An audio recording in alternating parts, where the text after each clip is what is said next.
Okay, been a little. It's always a little. I'm lazy, but I've done a lot of work.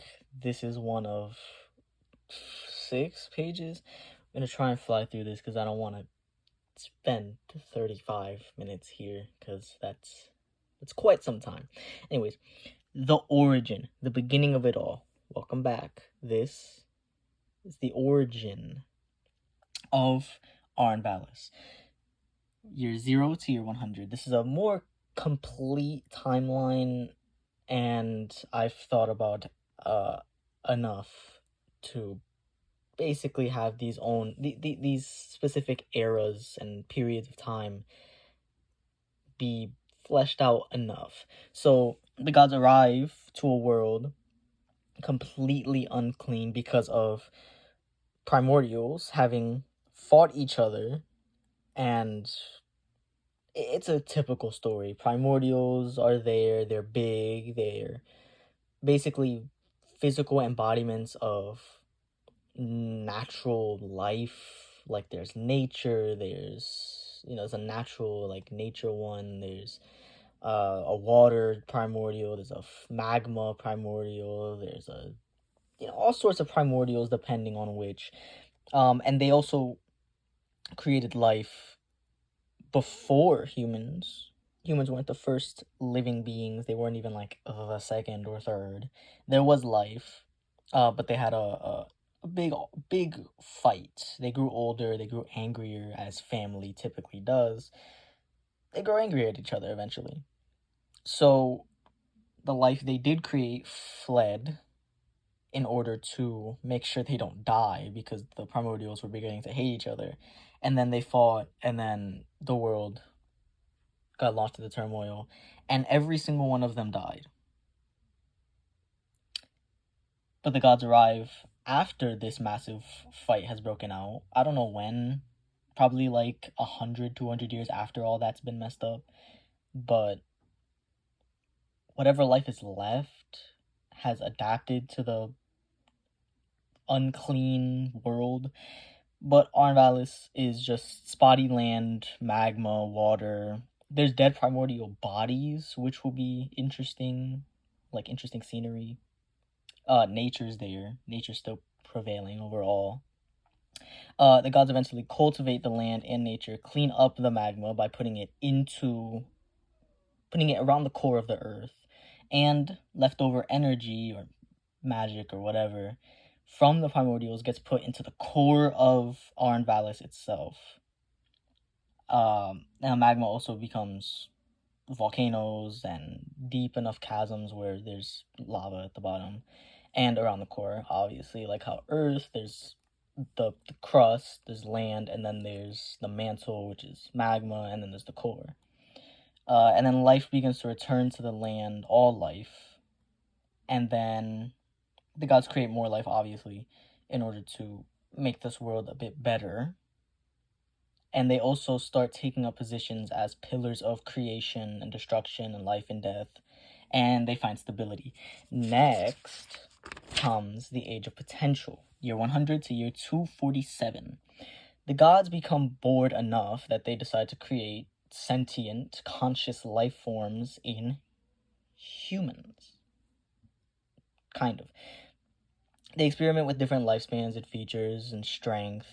Basically, what you'd imagine fantasy races are, but whether they're alive or not, whether there's like elves or anything, I haven't thought about that. I honestly don't really like the idea of having super like too many races because it's just a lot more work. So I think it's just gonna be, you know, humans, but there might be something more than humans. Humanity is officially created after their little experiments go on, and although humans are weak and aren't, just like in real life, humans aren't strong. They weren't created. They weren't made to be strong. They're not strong things, but they have a good mind, which allows them to become superior over other life because they use tools and weapons in order to kill and create things. And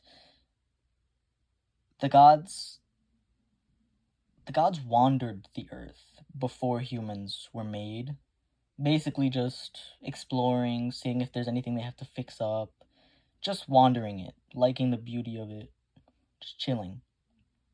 But once humans start to become the primary life form on Arnvalis, they decide to make a pattern to their wandering so that they pass by human civilizations more often in order to help them as well as to quicken their evolution. Humans begin to worship gods, giving them faith, gifts, offerings, and everything.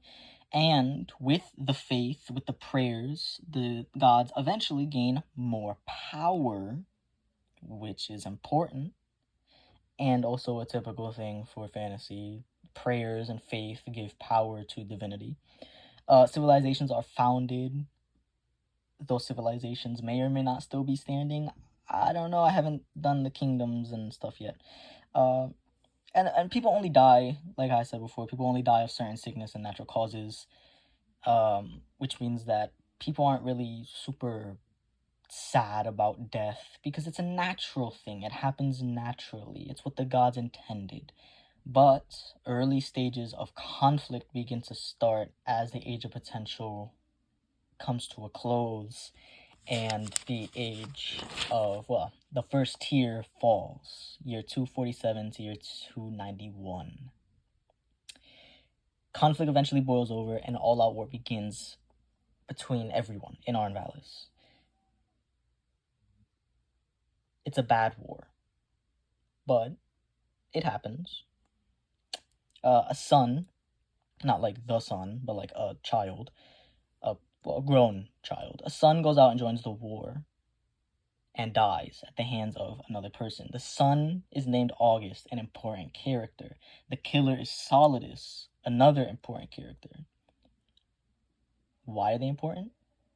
Solidus was the first person to commit, well, not the first person to commit murder, but the person to commit the murder which led to Idalia, August's mother, to cry for the first time pure sadness. Important names. Idalia, August, Solidus. They're important names. Anyways, the conflict centered around a demand for more resources. Handwriting is so bad.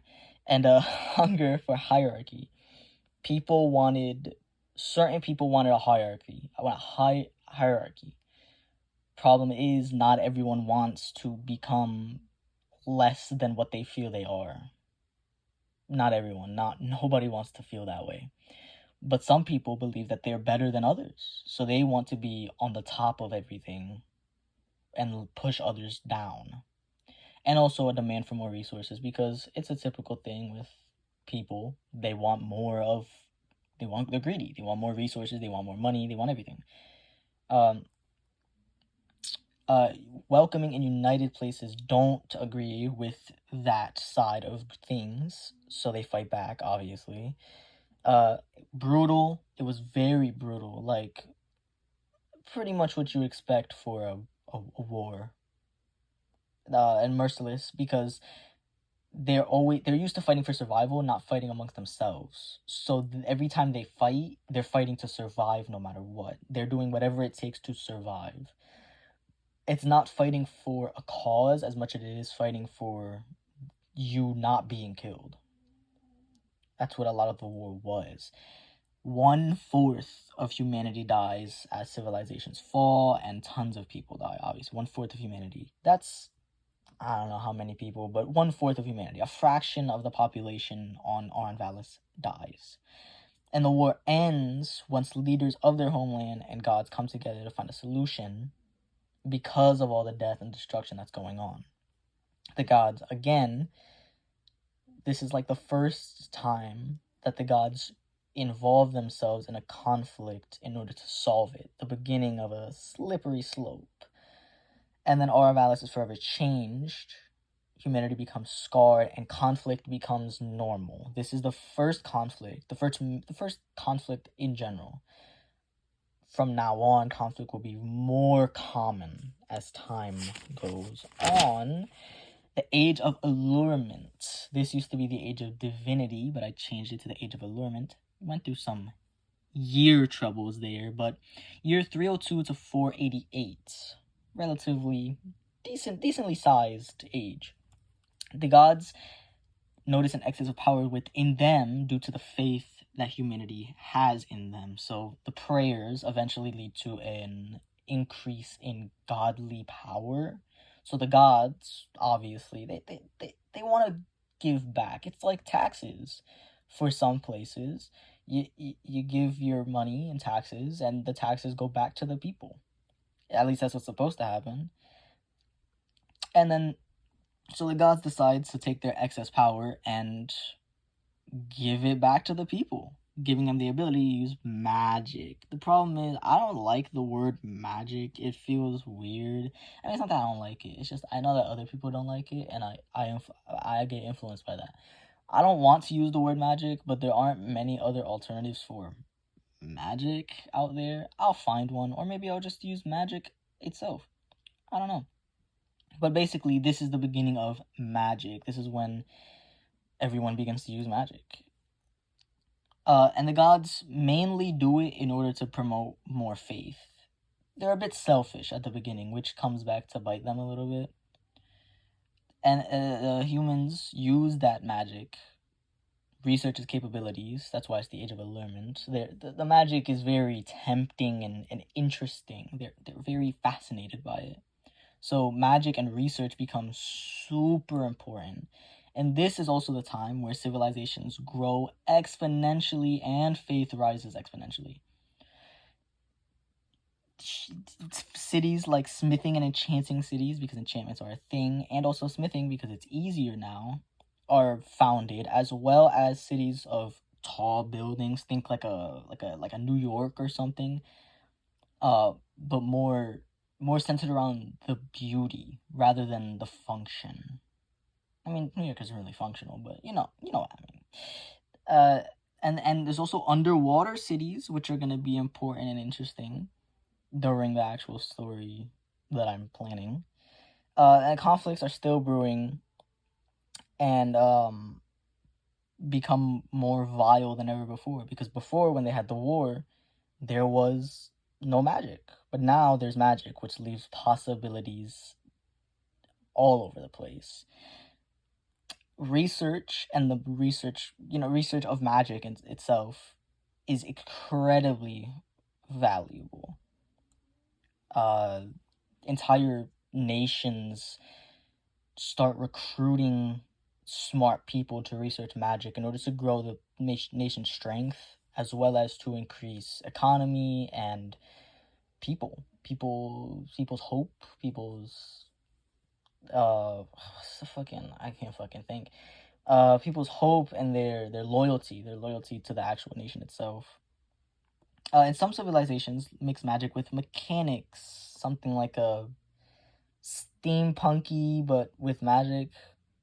Yeah, and they create spectacles for other people to kind of like a vacation place, a place that people live in, but mainly meant for tourism. And then some people begin to alter the concept of life and death. This is important for certain things in the story, because magic like necromancy and enchanting themselves through tattoos becomes a little forbidden, but people still do it. Reviving the dead, which brings up questions of, if you're an undead, like if you're brought back through necromancy, are you really alive? Is it more of like a copy of you? Is it like a puppet version of you? Is your soul still there? Do people even have souls? So that's when existentialism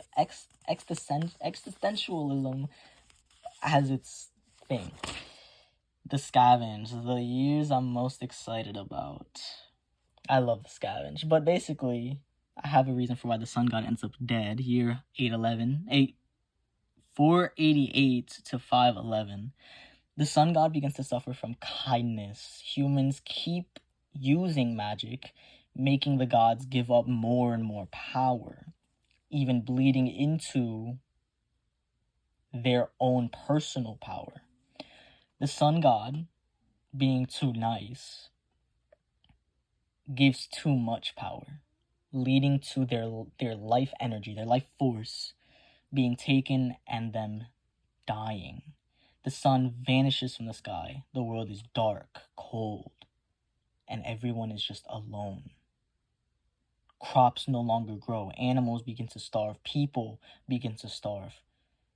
The world becomes a desperate and violent place. And in order to survive, people have to scavenge for what little resources they can find, and doing whatever it takes to get those resources. Killing, maiming, torture, it's fair game. Because these people want to survive, right? Civilizations begin to collapse. The beautiful civilizations that were made with magic begin to fall. Economies crumble apart. Money becomes useless. And a lot of people begin to die. Faith becomes worthless because survival is far more important than going to a church and praying, going to a temple and giving offerings. And the gods, they can't do anything. They struggle to provide for the world because their power begins to dwindle due to reducing faith and the desperate uses of magic. People still have magic, and they're using them even more than they were before because people are trying to create ways to survive, make shelter, make warmth. Kalia, a human woman, is one of multiple to end the scavenge, because she manages to ascend to godhood, taking up the mantle of the sun god and being forced to leave her old life behind. She makes a sacrifice. She leaves her family, her friends, everything she had in her old life to become a god. And 1/3 of humanity dies. But this is when the Age of Ascension comes along. 511 to 787. Humans lose faith because of the lack of help during the scavenge. The gods try to explain their troubles, but humans just kind of ignore it. But the humans now realize that they can become worshipped. So they begin to try and find ways to ascend to godhood. Although most humans don't dedicate their lives to ascending. That's just like some. And the ones that do it are very overbearing, dangerous, and are people you should really stay away from. And civilizations have completely devolved. They used to be amazing and powerful and beautiful, and now they're more just normal and regular. And the gods make something that the gods, learning from their mistake of kind of just throwing magic at the people, begin to take magic away a little bit. And now it's not every single human has magic, it's most. Like 80% of people who are born have magic, or 70, 75, or something like that. Not all people have magic, which leads to a little bit of discrimination and depression, because people who aren't born with magic obviously are not treated the same because they don't have magic. A couple of humans almost ascend. This could be important, I don't know. But a couple of humans almost ascend. Almost. But are killed. This could be another trilogy of some kind, who knows? Or maybe just like a one-off, like people begin to ascend, main characters have to find a way to take them out, and humanity begins to rebuild from the scavenge throughout this time. Ooh.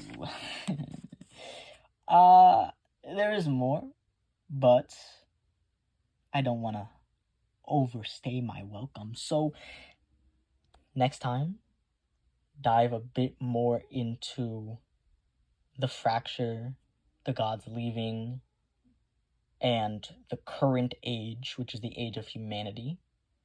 We'll dive into that next. I have it written. It's just, we're like 20 minutes in, and I really, really don't want to do that. So,